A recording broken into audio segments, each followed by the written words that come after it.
Hello and welcome to the Malika Writes channel. My name is Malika Writes and today we're going to be talking about femininity using the character of Galadriel from the Lord of the Rings. So I wanted to do this video as a sort of follow-up from the masculinity video. I explored masculinity using Aragorn, Faramir and Boromir.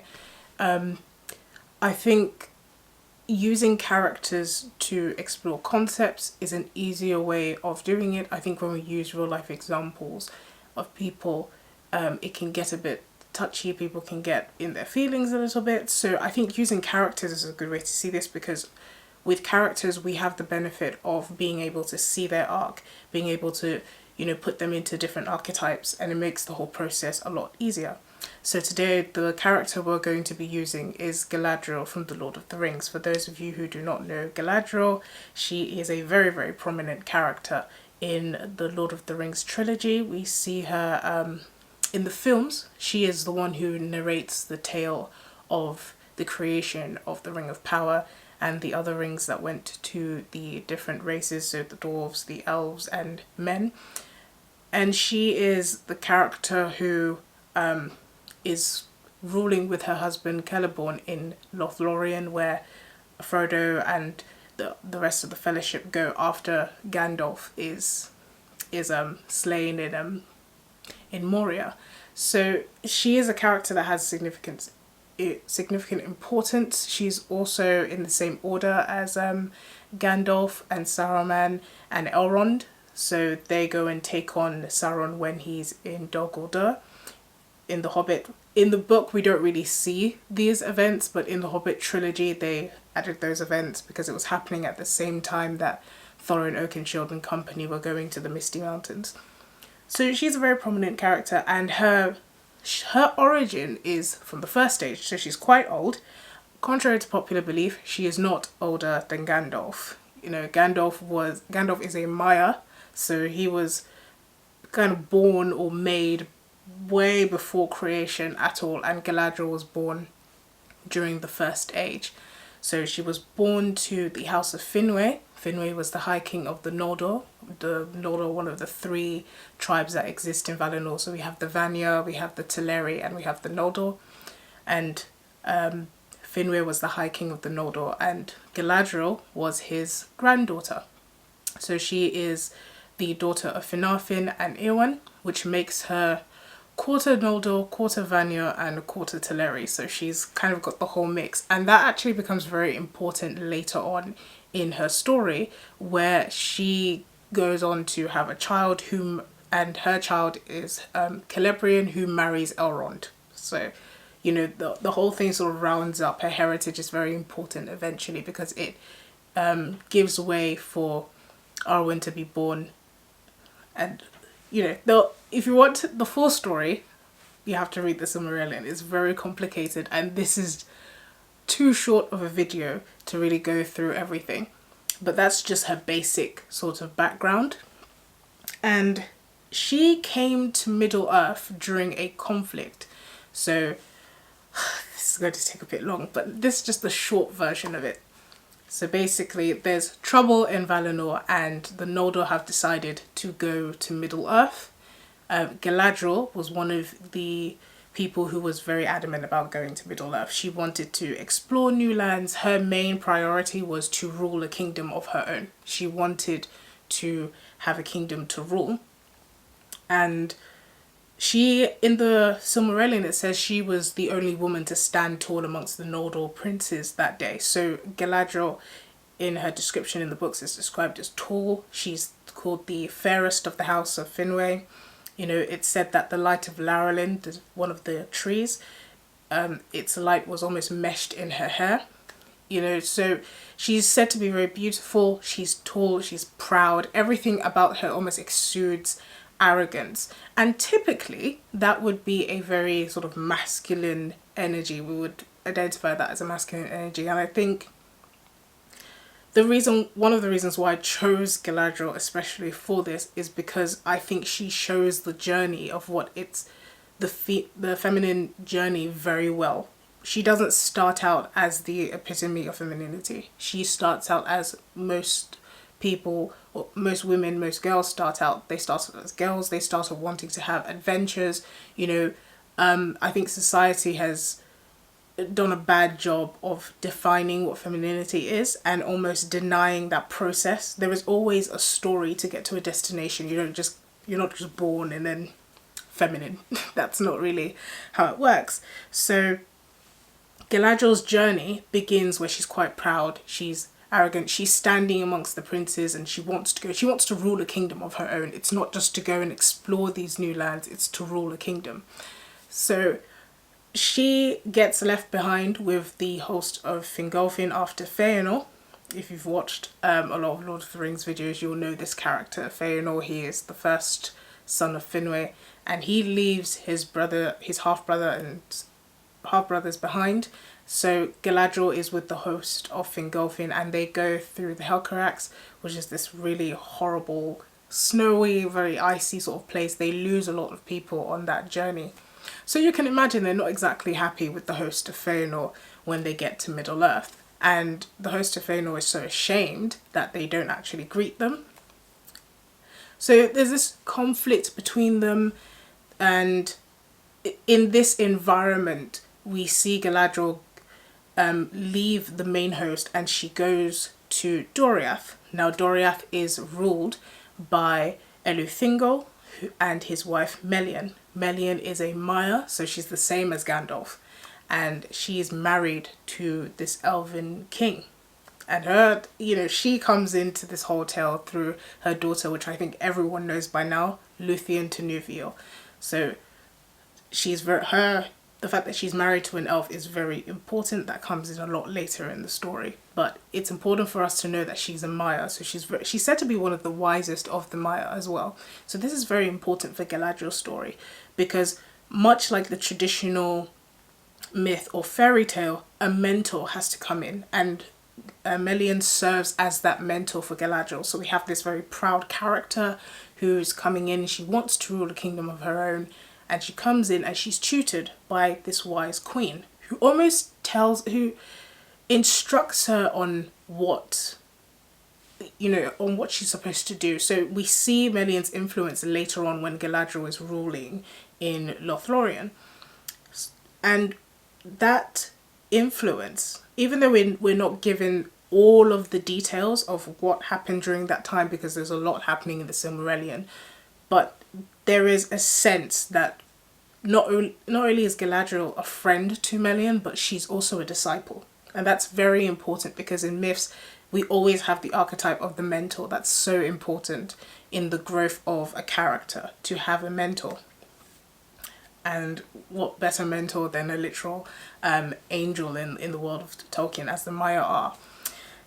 So she is mentored by Melian, and we see a shift in the way that Galadriel speaks, because Melian, in one of the scenes, Melian asks her about the conflict that drove the Noldor out of Valinor. And Galadriel exercises wisdom. A sort of peace has arisen between the Noldor and the host that they left behind, so there's a unsteady sort of peace, and she exercises wisdom. She knows that if she tells Melian everything that happened, there's going to be conflict all over again, but she doesn't want to lie, so she exercises wisdom in her response, and she just tells her a part of it, and she doesn't want to reawaken anything. And that shows a shift from the person who was, yes, let's go into Middle-earth, let's conquer and all of that, to someone who's exercising wisdom to keep the peace. Even though it's a very short scene and it's literally just a sentence in the Silmarillion, but Tolkien was very deliberate in everything that he put, and Christopher was even more, he followed in line with his father's love for detail. So everything that was in there was put there deliberately, and I think that interaction where Galadriel's talking to Melian really shows the growth from this character who was proud and sort of brash, and to a character who's now exercising wisdom after having stayed under the care of Melian. And in Doriath, that's where she meets her husband, Celeborn. So you know, we have this sense that Galadriel has become a little bit wiser. We don't really see Galadriel again until we get to the forging of the rings, because she kept sort of in contact with Celebrimbor, the maker. You know, she was in Eregion as well. So we get this sense that she's exercising wisdom. She's one of the first people to notice that the Anatar, the giver of gifts, who is really Sauron in disguise, she's one of the first to really suspect him and not really trust him, along with Gil-galad and Celeborn. You know, she doesn't trust him at all. And I think that shows so much growth. If we have to look at her character arc from the brash young princess who wanted to almost colonize and go and rule in Middle-earth, to have a kingdom of her own, to have subjects of her own, to this person who is beginning, she's able to see through to the intention, she's able to judge and use discernment. That shows enormous growth. And remember, in the Silmarillion, we're following so many storylines. Galadriel's not a character that is expressly focused on. You know, we have more focus on the Feanorians and their oaths, and Luthien, Tenuvio and Beren, you know, but we don't have a character focus on Galadriel, but her character arc is still there. You're able to follow it. And it's so important because she plays a larger role in the Lord of the Rings. And I think this is one of the reasons why I really used her. There are other characters who go through character arcs, who have Luthien herself, but I think Galadriel's is better for, you know, looking at the feminine myth or looking at the feminine tale, because we're able to see that complete arc. We're able to see her from the beginning, and then we see her, you know, we follow her right through the series, because she's in the Lord of the Rings. She's in the trilogy, and she sails into Valinor with Gandalf and with Elrond. So that's one of the reasons why I think that her story is a really good one to sort of look at. So her ring, I really wanted to touch on this. The fact that when we look at her in Lothlórien in the Lord of the Rings, this is after Gandalf has faced the Balrog in Moria and the Fellowship have gone into Lothlórien. You know, where the Galadriel we see in Lothlórien is very different. She's not brash. Here she's really come into her own. She has become almost the queen that she was supposed to be, but she didn't do it through the brash force that we see her come in with at the beginning of her tale, which is in the Silmarillion. You know, we see her sort of ruling with benevolence. And her strength is quiet. She doesn't use her ring for evil. She almost uses it to preserve Lothlórien. And I think that's very important in the feminine tale, because when we're looking at femininity, I wouldn't say stereotypes, because these are some of the inherent characteristics of femininity, is the ability to transform and to preserve.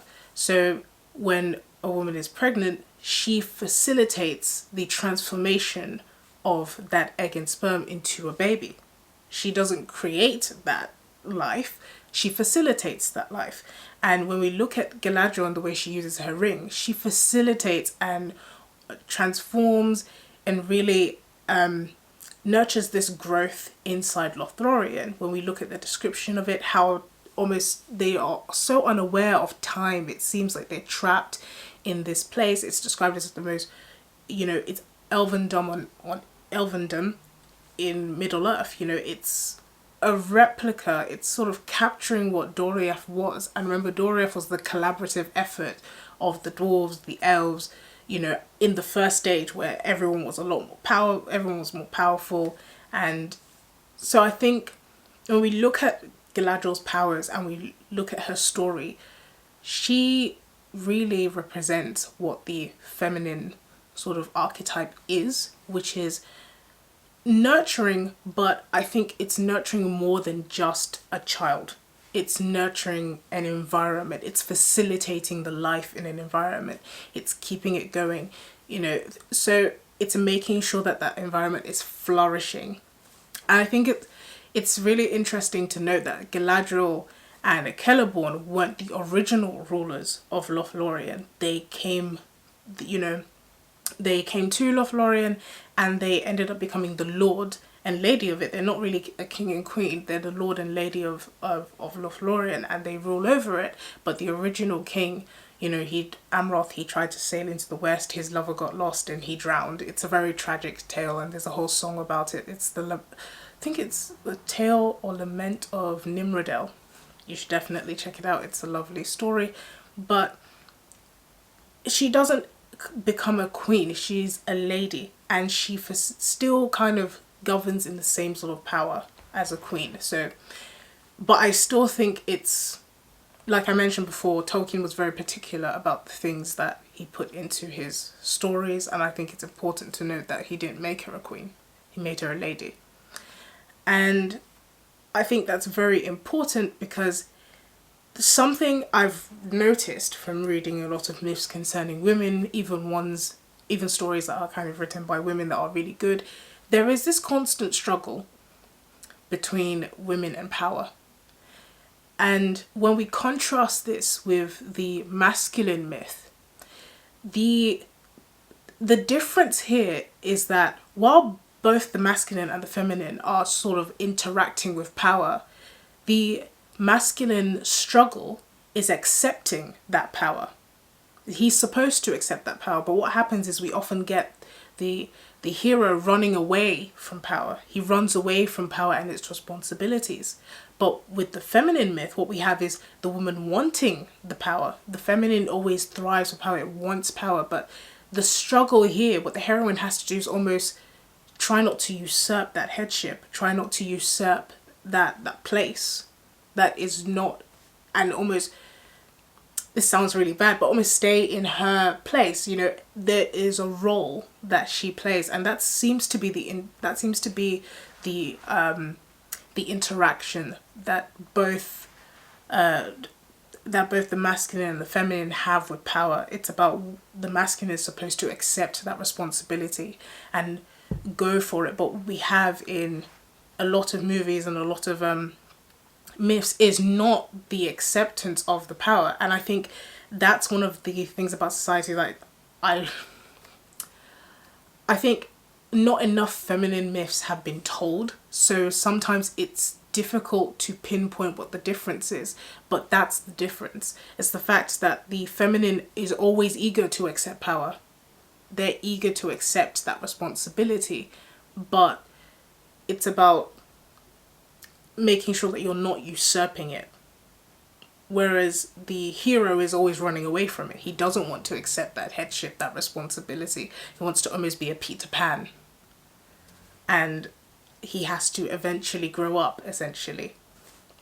You know, he has to accept what has been given to him, the role and the responsibility that's been given to him. So what we have with Galadriel is a perfect example of this, where we have Galadriel wanting that power. She wants to rule a kingdom, but she doesn't get her kingdom until she's gone through this journey and matured. And, you know, she still gets to rule in a way. I'm not saying that, you know, I don't want this to be sort of misunderstood and people thinking, oh, women can't be queens and stuff. No, that's not the point. The point is accepting, going about it the proper way. It's almost being wise, learning wisdom before you assume power. Because the tension that we have between Galadriel and the ring, for those of you who've watched the movie or read the books, you know that Galadriel has to go through this temptation with the ring. And she admits, I have greatly desired this. She's wanted the ring. That girl has not completely disappeared. You know, she wanted the ring. She wanted to almost to be a queen. She even admits it. She says, in the place of a Dark Lord, you would have a queen. That's that fight. And I think that's so incredible because Tolkien was really able to capture that. And remember, Galadriel's not the main character, but he's still able to really think out and really encapsulate what the feminine myth is using Galadriel. you know, and I know that he's influenced by the myths of the fairy queen when it came to writing Galadriel, but he goes a step further. He explores the feminine myth with Galadriel, and I think that's why she's such a perfect example of a character to use to explore it. And when we look at how she exercises her power when she's learnt this wisdom, it's not that she's sort of shut away or she's oppressed, but she is able to exude strength. You know, look at the characteristics that she's exuding in the books, in the movies. You know, she doesn't just speak for no reason. When she speaks, it's with wisdom. You know, she's observant. One of Galadriel's abilities is to be able to see into the heart. To be able to do that is to be observant. And that's one of the things that femininity is about. It's about exuding wisdom. It's about exercising prudence. And I think that's one of the reasons why I really like Galadriel. And I think that she's such a great example of what the feminine myth is, and also what femininity is. It's not something that's weak. I don't think anybody in their right mind would call Galadriel weak. And I don't think anyone in their right mind would dislike Galadriel. I don't think she's a dislikable character. I think she's a character who is very interesting, and obviously I can't cover everything about her in this video. It's already a very long video. But I think we definitely need more myths or stories where we explore this archetype. I don't think it has been explored as much as it should be, and Galadriel's a perfect example of that. But Tolkien was a brilliant writer anyway, so there's no need to dispute that. I hope you liked this video. I hope it wasn't too long and complicated. I know I rambled on in some bits, but I really wanted you to understand the sort of context and see how she grew and how she progressed, and how she got to the point where we see her conflict with the ring, and how interesting that is when it comes to discussing femininity and what that is. And it's very important to understand that you're not born feminine or masculine. It's a journey you have to take. Just like the hero has to, you know, be confronted with the situation, avoid the situation, be pulled into it, get a mentor, finally accept his responsibilities and defeat the bad guy. You know, with the feminine myth, what it looks like is that we have the woman who is ready to take on the challenge but lacks the wisdom.